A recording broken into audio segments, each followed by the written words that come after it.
It's Monday night and that can only mean one thing. It's time for late night Howdy Reflections.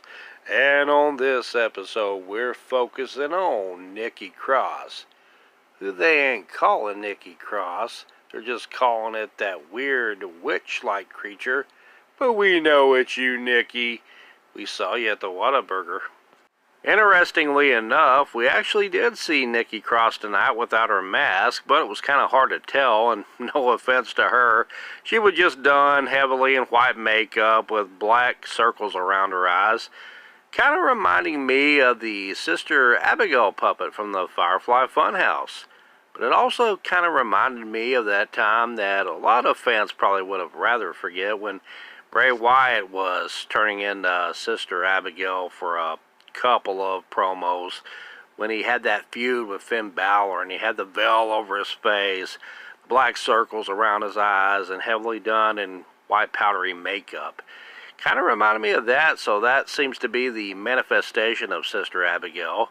Though Nikki Cross was still not named as Nikki or Sister Abigail, still going by that weird witch creature that Michael Cole likes to call her.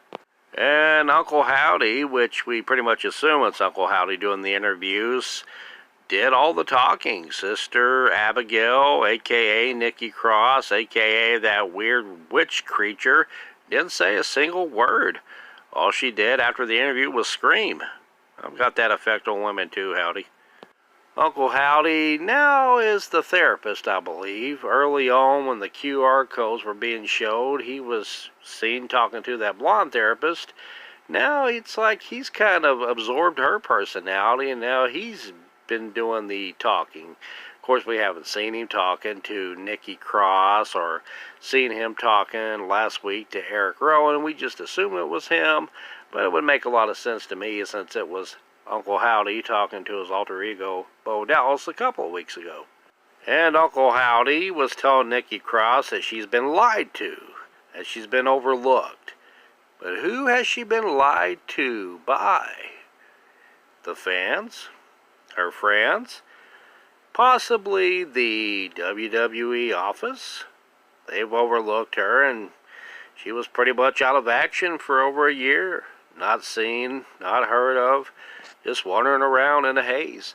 Always thought it was Nikki Cross that was kind of the harbinger of the Wyatt Six coming through to begin with, because we saw her walking around backstage, walking around outside in the night, just kind of staring up into space like she heard the voices from the great beyond calling her. The great beyond. Uncle Howdy and his crew. Woo! Scary, huh? But that would not be the last time we saw Nikki Cross, or the crazy witch woman thing, whatever the crap Michael Cole calls her, because later in the night, after Otis and Xavier Woods and Tozawa lost a match to Karrion Kross and his boys, Chad Gable came out with the Creed brothers to berate Otis and his buddies. And he tried to get Otis, Tozawa, and Maxine to join him again. But Otis and his buddies were having none of it. So the Creed brothers and Chad Gable started beating down Otis and Tozawa with Maxine looking on. Otis got some good offense in there for a while and was just about to slam Chad Gable when the Creed brothers attacked him from behind. Then the action spilled out on the outside.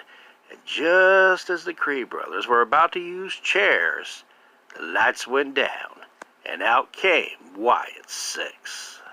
Nikki Cross, Dexter Lumis, Eric Rowan, and Joe Gacy stood on the ramp, scaring the boys and distracting them as Bo Dallas's Uncle Howdy attacked Chad Gable from behind, planting him with a Sister Abigail. You have to believe now that Uncle Howdy, or Bo Dallas, one or the other, is going to be taking on Chad Gable at SummerSlam. And one more thing I'd like to add is that Jelly Roll will be singing his song Liar at SummerSlam, and that was announced shortly after Nikki Cross's interview with Uncle Howdy. That's kind of interesting to know, because Uncle Howdy was saying that Nikki Cross was lied to. Jelly Roll singing a song called Liar. Better watch out, big man. So, again, you have to ask the question, who overlooked, who lied to Nikki Cross? Was it Alexa Bliss? I believe we'll be finding out very soon, friends, because she's due to return at SummerSlam or shortly thereafter. So it'll be interesting to see where this storyline goes from here. And we got 2 more interviews to get through. Dexter Loomis as Mercy the Buzzard and Joe Gacy as Huskus the Pig Boy. That about does it for me tonight. Thanks for listening, and let me know any of your thoughts down in the comment section below, because where else are you going to put them? I'm out of here.